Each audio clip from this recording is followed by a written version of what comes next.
I'm going to introduce both of you. Okay, good. Thank you so much.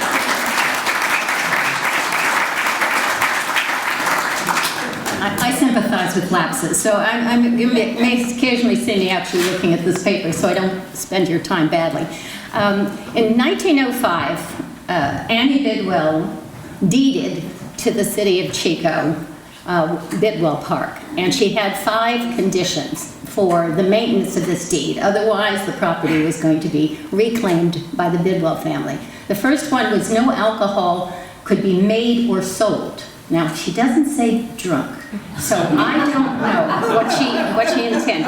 The second one was that the park must benefit the community, and I think that was a baseline for her, that it was a public gift to the community. Third was that they had to preserve, the community had to preserve the beauty of the park. And this is turning out to be a lot more work than we thought it was going to be. There was not to be any hunting. If there was something dangerous going on, you could deal with it, but there was to be no hunting. And I think that one's held, except when people forget where their guns are. And then the last one was no picnics on Sunday, which we have clearly blown through. At any rate, she left us an incredible gift. Almost 3,700 acres of very beautifully varied territory. And think about all the times that you've spent there. As a child in Caper Acres, as an adult with your children, swimming in 1 Mile and Bear Hole and all the other places in between, bicycling. I have horses, so I ride in the park. That's getting to be harder to do too, but it's still there. Hiking up in the foothills, just incredible recreational opportunities there. But the part of the park that we really wanted to focus on was the part before the humans got there, and that's the natural beauty of the park. And that really was the kind of thing we wanted to focus on, because I think we forget sometimes how precious these open spaces are. And we have to be the stewards of that. So we decided we would do these books. Well, actually, we decided to do 1 book. I don't know how quite that evolved into 3, but but it definitely led to the decision that we're talking about today. Now, we both, when we retired, Roger was an ornithologist and thought, wow, I could really do something for the community by kind of talking about the birds that are specifically here, rather than the birds of North America, which can lead to some misidentifications if you're not careful. And then, so we started with that. And we dedicated the book, obviously, to Annie Bidwell, and this is what we wrote. We wrote this. The book is dedicated to Annie Bidwell, who understood that open spaces are vital to the health of the community and the people who live there.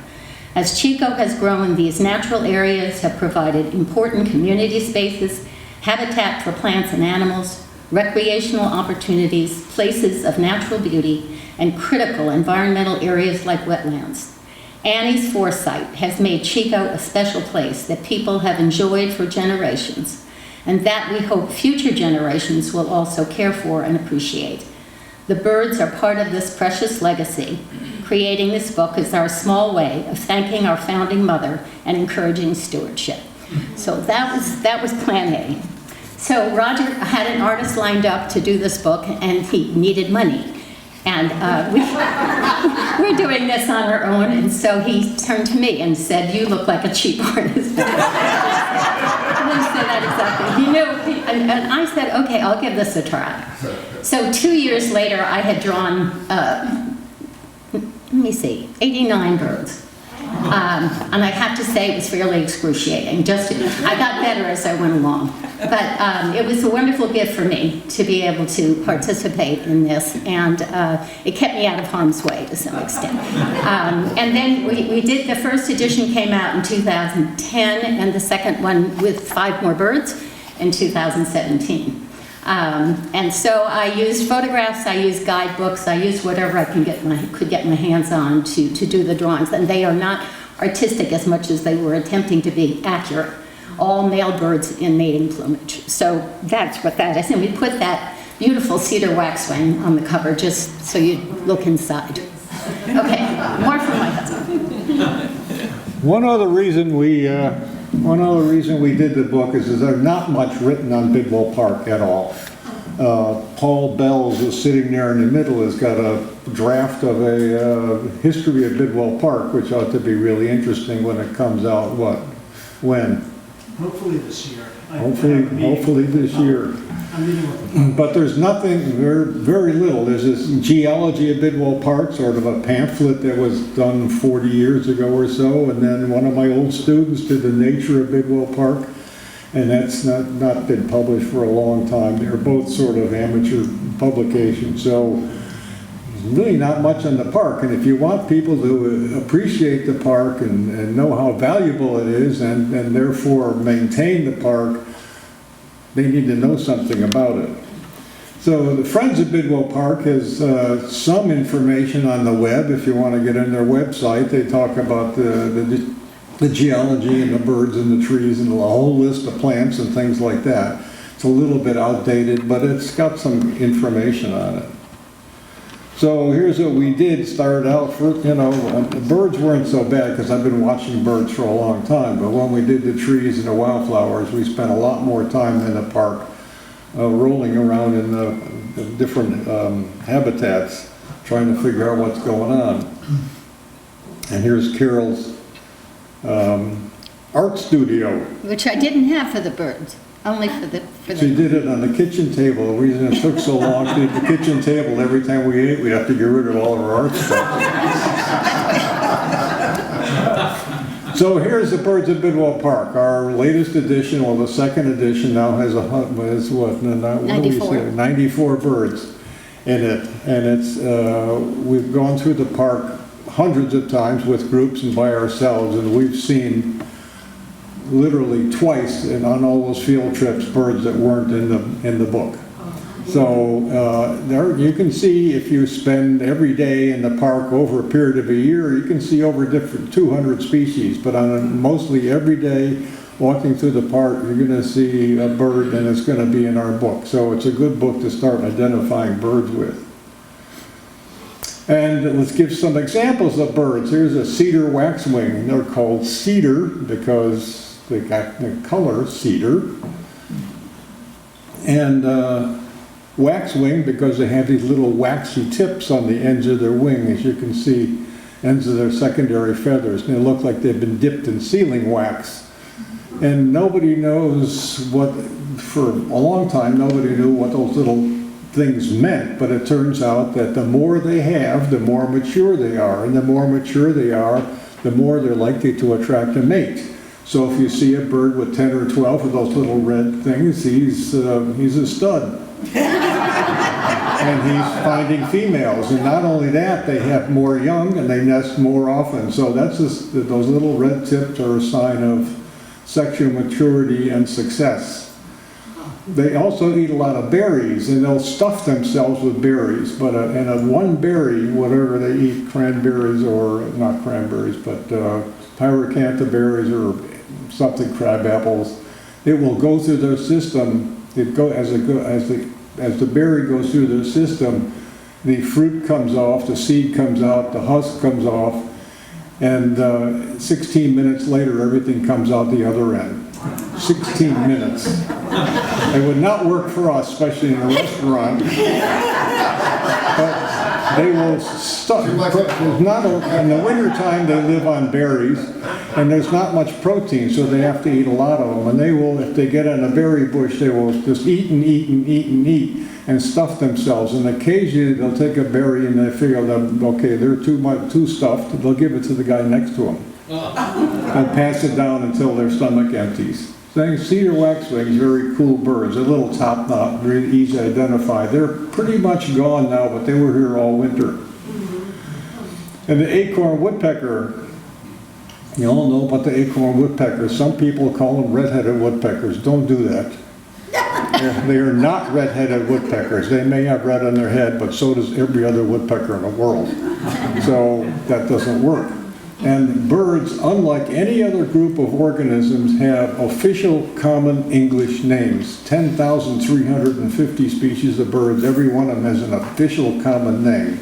So you can't call these red-headed woodpeckers for two reasons. One, a lot of birds have red heads. Secondly, there is a bird back east called the red-headed woodpecker. So this is the acorn woodpecker. Any other name is wrong. And you can see what they do all through the park. The acorn woodpeckers are known for making these granary trees. They poke holes in the trees and they shove acorns in there so no other animals, crows and squirrels, can get those acorns out. And when they want their acorns, they go in there and peck on them and break them open. And the northern flicker, flicker is a kind of woodpecker, mostly on the ground you see them, but they will be up in the trees. And what's interesting about that woodpecker and all the other ones is look at the diagram on the left-hand side. See their tongue? Their tongue goes all the way around their head and back down to their nose. Our tongue, we have a little tongue bone way back here. It's only a little one. They have a big tongue bone, and they can stick their tongue out the length of their beak. So if you could stick your tongue out that far, it would be like out like this. But that's so they can get in the crevices of bark. It's a pretty cool mechanism. So that's the northern flicker. And you can tell that what's interesting, see how birds are really easy to identify. Northern flicker has a red mustache in the males, and the female doesn't have the mustache. Easy to tell. They're also eating your houses. Also like houses. California scrub jay. Again, people call these blue jays. No, no, no, don't do that, especially around me. They are California scrub jays. Get the name right. They've changed it a couple times. Used to be western scrub jay and all kinds of other things too, but this is a California scrub jay. Now they're interesting birds, and you think, well, okay, they're sort of nasty little birds. People don't like them because they get in other birds' nests and eat their eggs and do other kinds of stuff like that. But they're also very smart. Jays and crows are the smartest of all the birds. And one of the things this guy does, oh, by the way, you notice how I just mix up two things. I put Carol's picture and a real photograph in there to show how accurate her drawings are. When scrub jays are really intelligent, they will pick up acorns and bury an acorn. But if they see another scrub jay watching them bury the acorn, they will come back and rebury it somewhere else. Because scrub jays steal other acorns.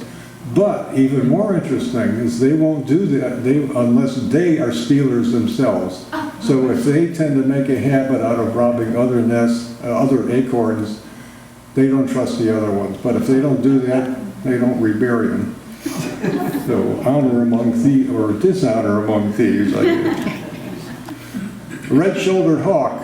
These are the kinds you see. This is the one that almost drove Carol to distraction. She was doing all those little marks on the wings, had tears in her eyes. Red-shouldered hawk. These are the ones you find all around town. There used to be a pair in front of Bidwell Hospital, and you'll see them all through Bidwell Park. I know there's a nest there near 1 mile or near 5 Mile. And there's several other nests of the park, and you hear them screaming every once in a while. They're really cool birds. And you can tell them because they're all red underneath and all those stripes on the tail and underneath the wings. And they'll eat little birds if they can get them, but usually they can't. They'll eat mice, snakes. They like snakes a lot. And then the American robin. And you see the male on the right and the immature on the left. And the robins, they say the harbinger of spring. Actually, robins are around all the time. Some of them migrate, but some, they'll live in upstate New York, even southern Canada during the winter. And then the other robin you're likely to see is...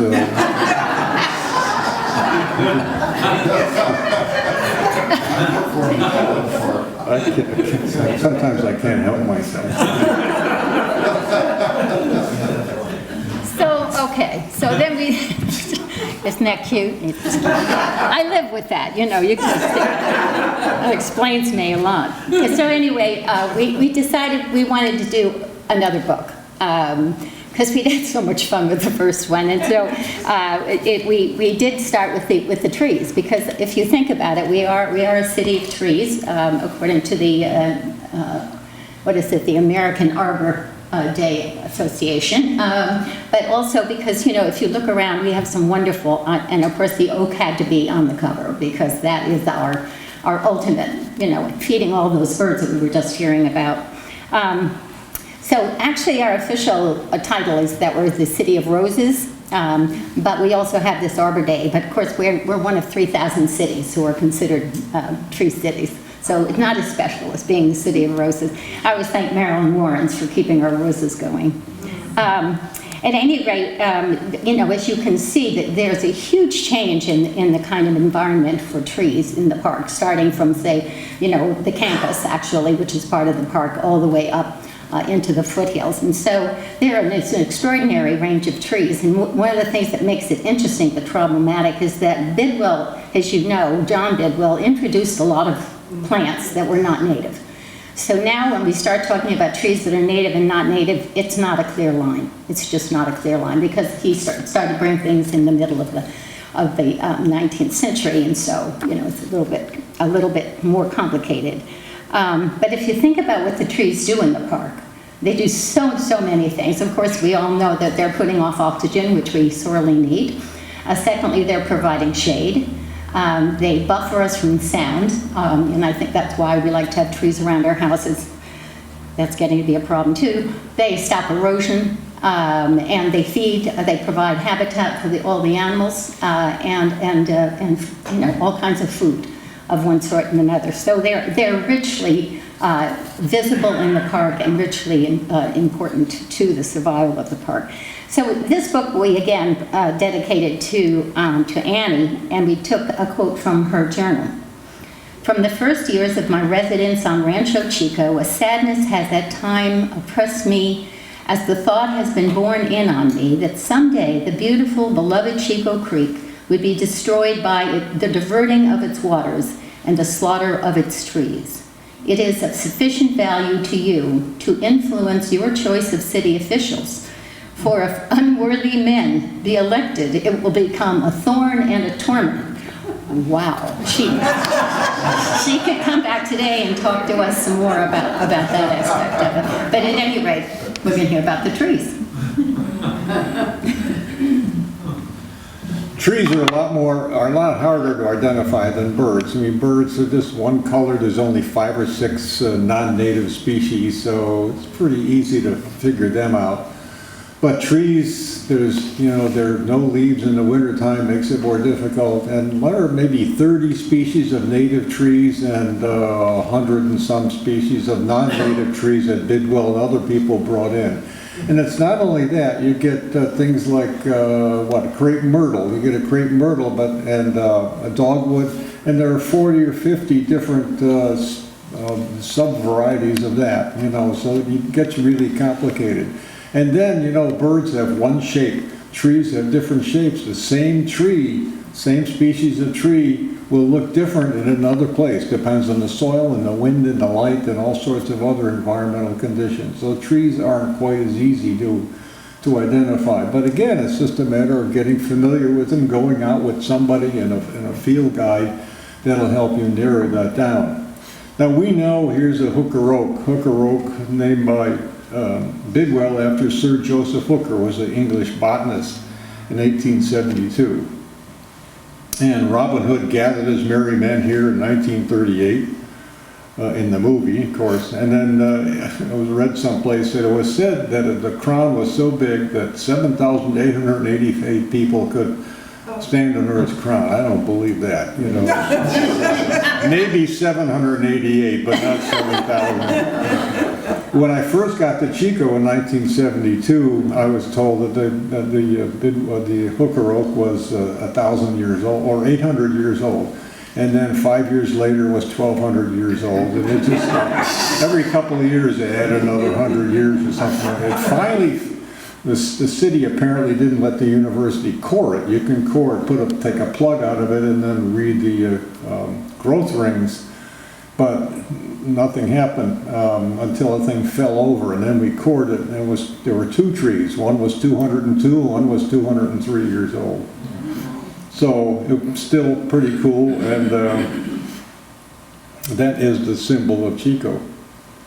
So it is a valley oak, and valley oaks are the most common oaks around here. And you can tell the two kinds of oaks that are really common. The valley oak, the big spreading ones, and then the ones that go pretty much straight up are the blue oaks, and they're more in drier habitats and rockier habitats.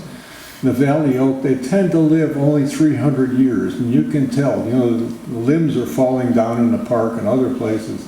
When they're about 300 years old, some of the big limbs start coming down. So you can tell the age of a tree by looking and see if any big limbs are missing. What happened here? I don't know, that's your video.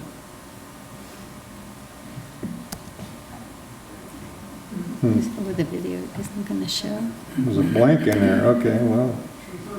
Oh, here we go. This is a time-lapse photography of an acorn becoming a valley oak. Now the interesting thing is when these acorns start to germinate in the ground, the first thing they'll do is use all their energy in the acorn to dig down a root 18 inches in the ground. So before you see anything coming out to the surface, their roots go down 18 inches. That's why they're drought tolerant, because that 18 inches means they're picking up water. So you don't see the root here, you just see this seedling coming up, you see the stem.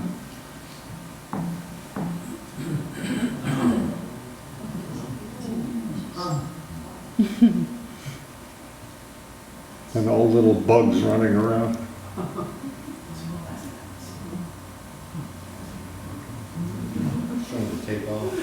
Yeah, it does.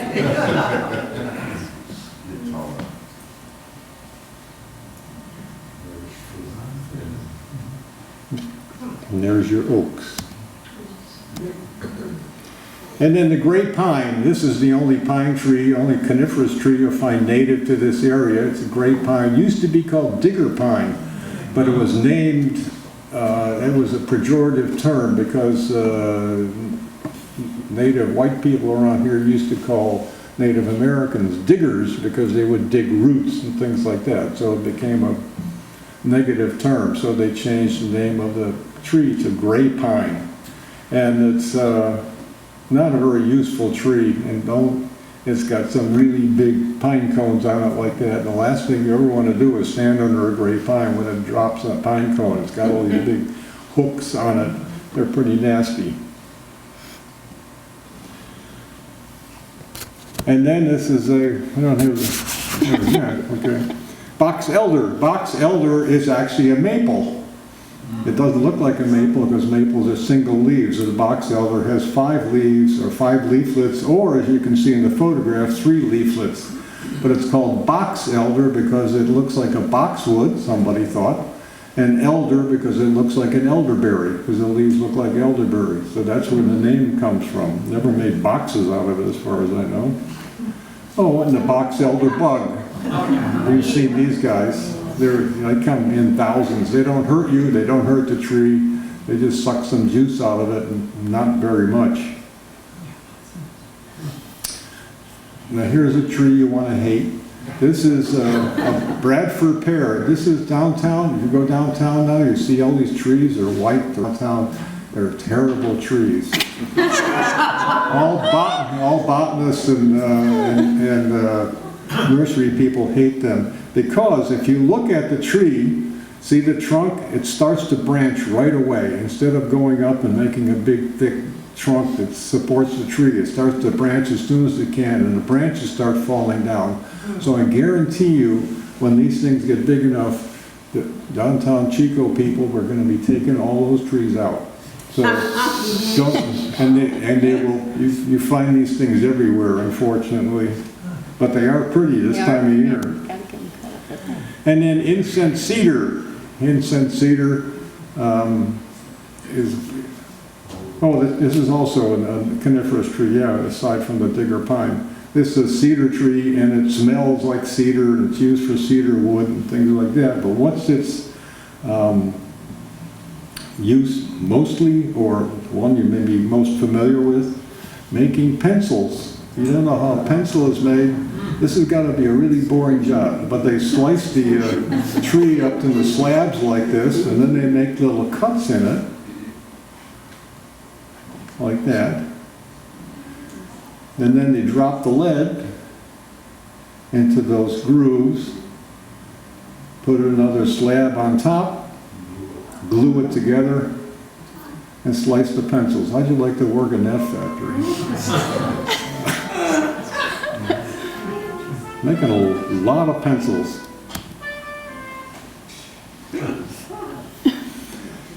Cork oak.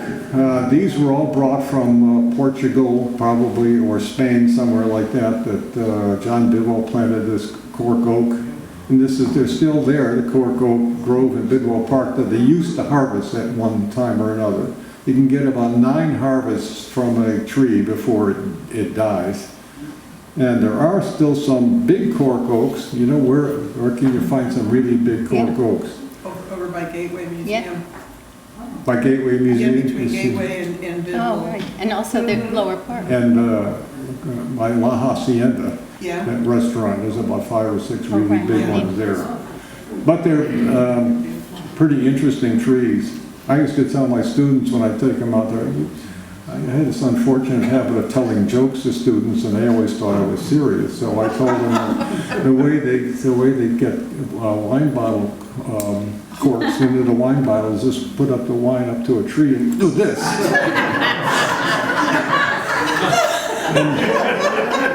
And then when I got that explanation back on an exam, I decided I wasn't going to. This is Western redbud. These trees are made for, again, their coloration, and you can tell them because they have heart-shaped leaves. But notice these names, scientific names are really interesting. This one is Circus occidentalis. Occidentalis means it's from the east, or from the west, I mean. And then see this picture up on the upper right hand, that's a shuttle that if you use on a loom, they throw it back and forth, you've seen that. And that's the Greek name for a loom is Kirkus. And you look at the seed pods in the lower right-hand corner, they look like that shuttle. And so that's where the name comes from. Loom shuttle from the west. That's what a redbud is. And they do something also interesting. See that they have the flowers right coming out of the trunk, not just on branches and from little buds there, but right out of the trunk. It's called cauliflower because it looks like a cauliflower.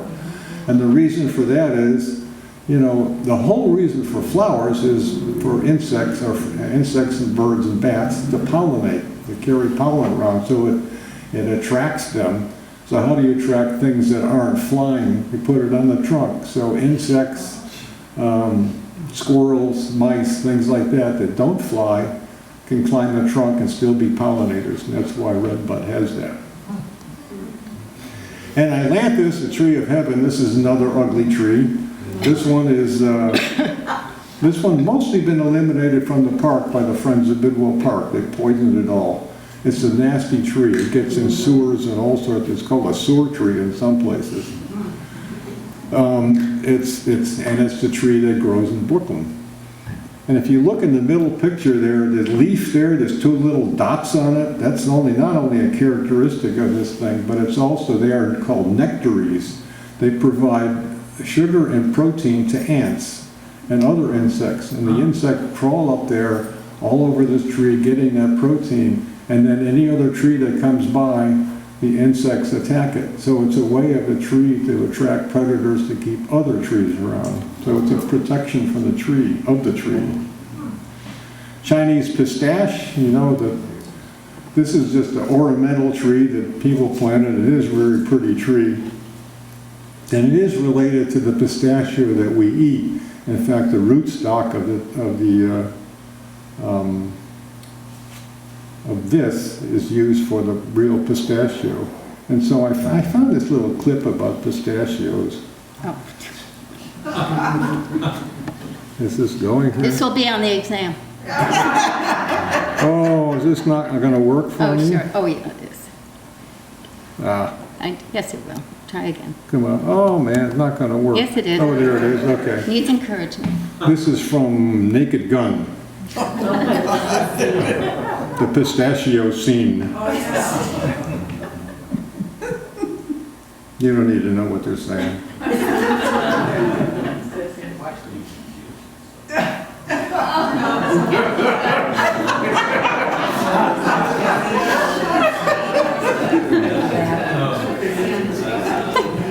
But they're waiting for this monster Yeah, to they're come being- out of the being hotel. detectives. Yeah, being detectives. Looks like turning all red. There's the monster. There's the yeah, there's a. He's gonna go get him.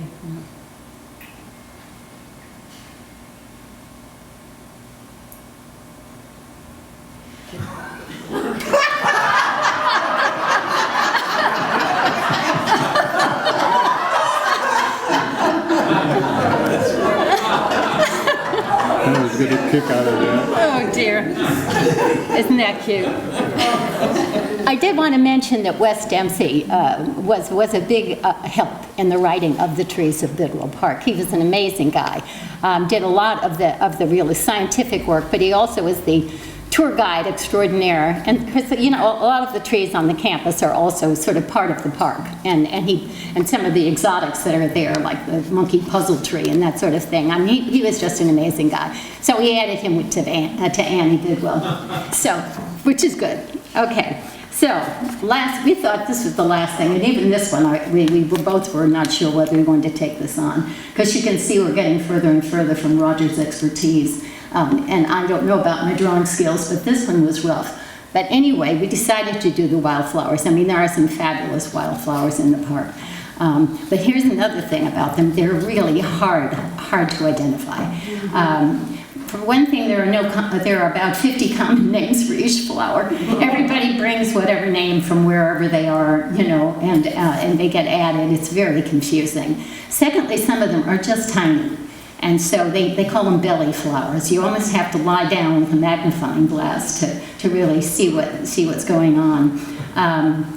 And also, they're very dependent on water, on the amount of rain we've had. And so it's been kind of a shaky spring. Although they were out there trying really hard. Those Fremont lilies and that sort of thing were doing their thing, but they're going very fast. The little lupins are very tiny. Everything gets smaller, of course, with the lack of rain. But at any rate, these were hard to do.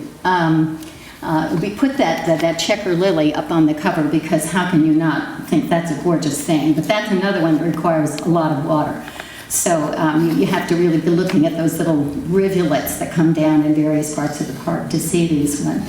So at any rate, we added Vern Oswald to the dedication of this book because Vern did an amazing job also of identifying the flowers. But there's no really big flower book for the park, so we thought this would be a good addition.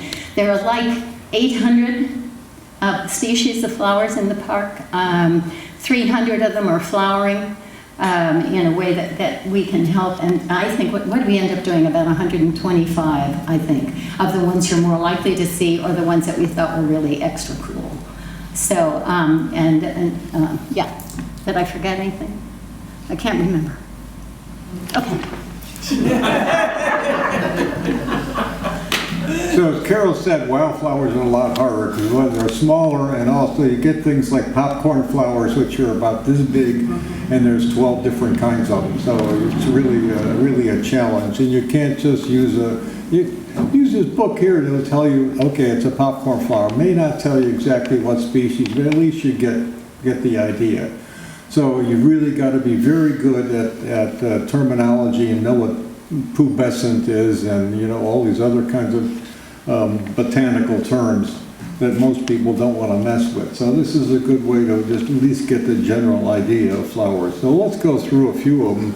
Yellow star thistle. You're all familiar with this thing. This is an imported plant, also called golden star thistle, yellow cockspur, and St. Barnaby's thistle. Again, botanists will only use scientific names, which I'm not going to give you here, but that's because there's so many other common names. And these are poisonous to what? Horses, right? Yeah, they're not good for horses. Yeah. Some animals can eat them, but horses can't. Mm-hmm. Same with the fiddleneck. Yellow carpet, there's a couple of them. This one comes out early in the year, yellow carpet. They're nice little flowers. They're sort of pretty easy to identify. Take a close look at the right-hand side. There's all those little petals coming out. Those are actually separate flowers. And in the middle you see the little white flowers among the yellow flowers. So you can tell that the white flowers and the yellow flowers all in this one head. But the other thing is too, there's another one, Valley Goldfields, which looks a lot like this. It doesn't have the white, but looking at it very quickly, it looks the same. But one way you can tell them apart and how you can identify this is look at that photograph in the middle. You see those little sepals underneath, those little green leaf-like things, how they're sort of a little smudged with black? That's because the dirt was swept under the carpet. So if you look underneath, you can tell this is yellow carpet. And here's Valley Goldfields. And you see this, go back again. See the difference here? Yellow, and it's also yellow, but they look very much alike except for that white and then the underneath the dirty sepals. And this is the one that originally became the love me not thing. We pull those things out of daisies and find out if somebody loves us. It came from the early Spanish who came to California. They called it mequieres. And it's a jack of spades or jack of something or other, and their cards were holding a California Goldfields. Old Man in the Spring, I like this one, Old Man in the Spring. This is the flower, you can see it just doesn't open up, it just stays like this all the time until it turns white and produces seeds. And it's got a good name here, Senecio vulgaris, which means old and common. Vulgaris doesn't mean vulgar, it means common. So this is a common old guy, Old Man in the Spring. Or groundsel, ragwort, squawweed, and common butterweed. These get to be this high. You still see some around, most of them are gone now. Fremont's tidy tips, this is an easy one to tell. It's yellow with little white tidy tips on the outside. And in case there's several plants named Fremont and named after John C. Fremont, who was an explorer and a former governor of California. And common pineapple weed, or wild chamomile disc mayweed. This thing was used years ago to cure female problems, whatever that means. I don't know if it's psychological or physical or something like that. But the scientific name is Matricaria, which means taking care of females, discoides, which means it's round. So something that takes care of female problems and is round is the common pineapple weed. And it's called pineapple weed because some people think it smells like pineapple if you crush that little top. And these wild radish or mustard, there's a whole bunch of these, and they're a bunch of different colors, and they're called charlock, jointed charlock, wild radish, wild mustard, and so on. And they're all in 3 different families, even though they look a lot alike. So it's hard to tell them apart. But basically, if you want to tell radish from mustard, upper left-hand corner is radish, lower right-hand corner is mustard. The radish flowers are separate. Flower like this, and the mustard flowers are clumped. So that's all you can tell them. Bicolored lupin, lupinus bicolor. Why is it called lupin? What does it sound like? Why is the name lupin? It comes from lupus, which means wolf. So why would that have anything to do with wolf? Because somebody at one point thought that these pea plants, they're actually pea plants, sucked up nutrients from the soil. They wolfed them down, and they took the nutrients from all the other plants. When it's actually the opposite, they're producing nutrients because they're pea plants and they fix nitrogen for the soil. But that's where lupin comes from. And so you get all these other things, clover, cowbag clover, which looks like cow udders, white clover, hop clover because it looks like hops, rose clover because of the color. These are all pea plants that are all good for the soil. And you want to go look for, well, there's St. Patrick's Day not too long ago, that you're going to look for a 4-leaf clover, your chances are 1 in 5,076 of finding one. And if you have more time, you can look for 5-leaf clovers for 24,300. And if you're really bored, look for a 6-leaf clover, 1 in 312,000 plants. Remember these numbers, they're important. For a little science here, this is what happens, is that these peat plants are really important in recovering the soil. That's why you'll see a lot of farmers, ranchers put in almonds or walnuts and they'll plant beans in between them. Beans are peat plants. And what they do is they take nitrogen from the air and fix it and make it into nitrates. And if you ever pick up a bag of fertilizer, you see what's the biggest component in there, nitrates. So these things are making nitrates for you. And then there's 2 kinds of poppies that you're likely to find in the park. And actually the foothill or tufted poppy is the one you're more likely to see than the California poppy. And how do you tell them apart? You see that on the right-hand side, that little arrow, there's a little ridge underneath, a little rim underneath the California poppy. Foothill poppy doesn't have it. Again, it's the belly flower, you gotta lay down to go see that, because I don't want you picking any. And then milk thistle, also called blessed milk thistle, Marian thistle, and so on. These things get big, they'll get huge. And you don't want to step into one. But then milk thistle, because if it looks like the milk, lines of milk are white going through these thistles. They're edible, and some people think they actually cure diseases. You can buy milk thistle capsules and that kind of stuff, but I don't subscribe to most of that stuff. You never know what you're going to be eating. Now, this is the symbol of Encyclopedia Britannica, the milk thistle. And all those milkweed things, like the hollyhocks, and the butterflies love them. So even if they have some unpleasant qualities. So you can see what the claims are.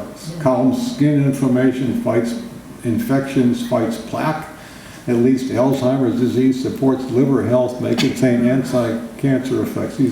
Every time there's some kind of natural ingredient, they seem to cure everything.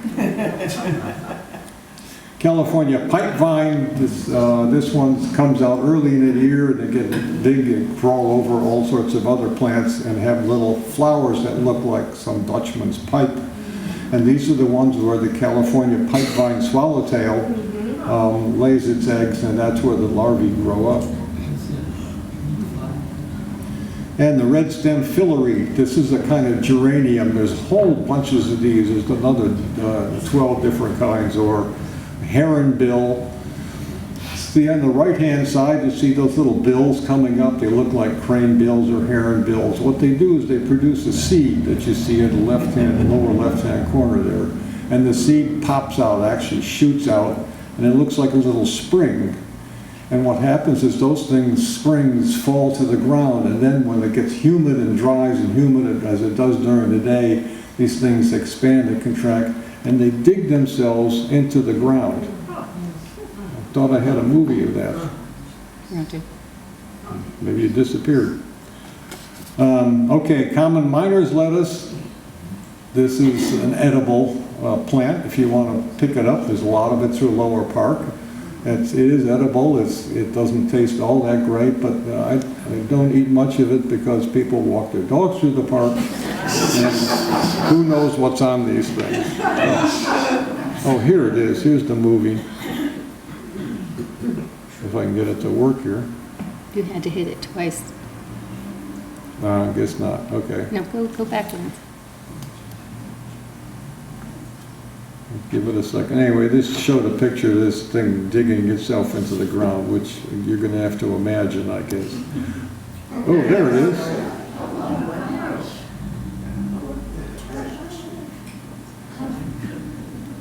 Again, time-lapse feed.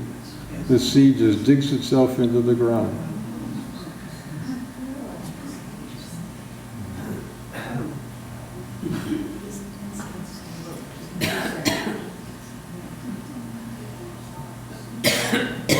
Anyway, pretty cool. And then there's other edible ones. Common chickweed is another one you find in the lower park.